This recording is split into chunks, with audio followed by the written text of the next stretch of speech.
മഴയുമായി ബന്ധപ്പെട്ട് അതിദാരുണമായ ചില സംഭവങ്ങൾ കൂടി കോഴിക്കോട് റിപ്പോർട്ട് ചെയ്തിരുന്നു. മഴ നനയാതെ കടയിൽ കയറിയുന്ന യുവാവിന് ഷോക്കേറ്റ് മരിക്കുന്ന സംഭവത്തിലേക്ക് കാര്യങ്ങൾ എത്തുന്നു. അവിടെ KCBയോട് പലതവണ പരാതി പറഞ്ഞിട്ടും പൊട്ടിക്കിടന്ന സർവീസ് ലൈനൊന്നും മാറ്റിസ്ഥാപിക്കാനോ വൈദ്യുതി ബന്ധം വിച്ഛേദിക്കാനോ ഒന്നും കഴിഞ്ഞിരുന്നില്ല. ഇപ്പോൾ എന്തായാലും ആ യുവാവിൻ്റെ ബന്ധുക്കൾ, കുടുംബക്കാർ കേസുമായി ബന്ധപ്പെട്ട് നിയമ നടപടികളുമായി ഒക്കെ മുന്നോട്ട് പോവുകയാണല്ലേ?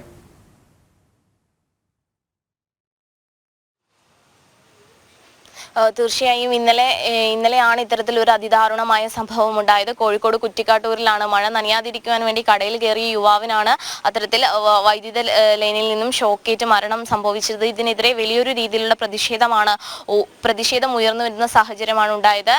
കടയുടമ മുൻപ് തന്നെ KCB അധികൃതരെ അറിയിച്ചിരുന്നു, ഇത്തരത്തിൽ ഷോക്കുണ്ട്, ഈ ഷോക്കിന് വേണ്ട പരിഹാരം നൽകണമെന്നൊരു കാര്യം കടയുടമ അറിയിച്ചതായി കടയുടമ മാധ്യമങ്ങളോടൊക്കെ തന്നെയും വ്യക്തമാക്കിയ ഒരു സാഹചര്യം ഉണ്ടായിരുന്നു.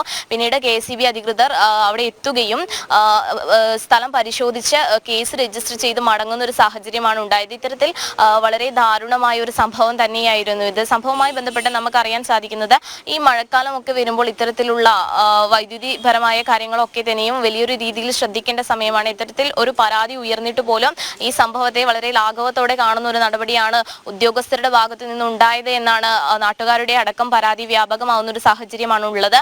ഇതുമായി ബന്ധപ്പെട്ട് ഈ മരിച്ച യുവാവിന്റെ അനിയൻ ഇന്ന് പരാതി നൽകുമെന്നൊരു വിവരമാണ് നമുക്ക് ലഭ്യമായിട്ടുള്ളത്. കൂടാതെ മെഡിക്കൽ കോളേജ് പോലീസും സംഭവവുമായി ബന്ധപ്പെട്ട് കേസ് എടുത്തിട്ടുണ്ട്. ഇതുമായി ബന്ധപ്പെട്ട് എഞ്ചിനീയർ സ്ഥലം സന്ദർശിക്കുകയും റിപ്പോർട്ട് ഇന്ന് വൈദ്യുതി മന്ത്രിക്ക് കൈമാറുകയും ചെയ്യുമെന്നൊരു വിവരമാണ് നമുക്ക് ലഭിച്ചിട്ടുള്ളത്. എന്തായാലും കോഴിക്കോട് ജില്ലയെ സംബന്ധിച്ചിടത്തോളം ഉമേഷ് സൂചിപ്പിച്ചതുപോലെ തന്നെ വലിയ രീതിയിലുള്ള പ്രതിസന്ധികളാണ് ഈ മഴയുമായി ബന്ധപ്പെട്ട് വരുന്നത്.